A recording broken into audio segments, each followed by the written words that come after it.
దేవుడు మనల్ని రక్షించాడు అని మనకు పరిశుద్ధాత్ముడు మనకు ఆ నిశ్చయితనిస్తాడు.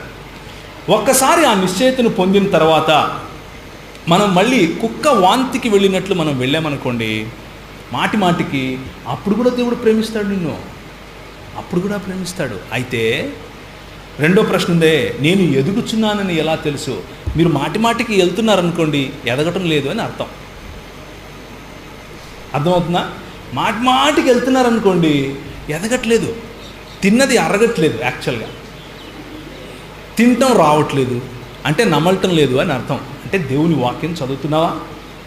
దేవుని వాక్యం తింటున్నావా? దేవుని వాక్యాన్ని నెమరు వేస్తున్నావా? నెమరు వేయటం అంటే దివారాత్రములు ధ్యానించటం చేస్తున్నావా? నీకంటూ ఒక క్వైట్ టైం ఉందా? అంటే దేవునితో ఒక ఏకాంత సమయం నువ్వు గడుపుతున్నావా? ఇవన్నీ చేస్తున్నావు అనుకోండి, ఇవన్నీ చేయడానికి వెనకాల మోటివేషన్ ఇంకోటి ఉంటుంది. ఏమని?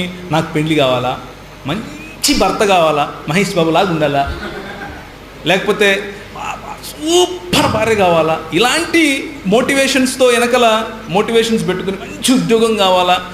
క్వైట్ టైంలు చేసినా కానీ వేస్టే.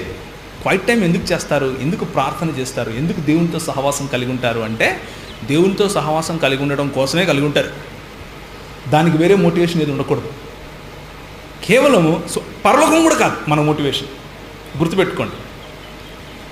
దేవుడు నన్ను పరలోకంలోకి తీసుకెళ్తాడు కాబట్టి నేను రోజు బైబిల్ చదువుకుంటాను, క్వైట్ టైం చేసుకుంటాను, ప్రార్థన చేసుకుంటాను అంటే మనకంటే మూర్ఖులు ఇంకొకరు ఉండరు.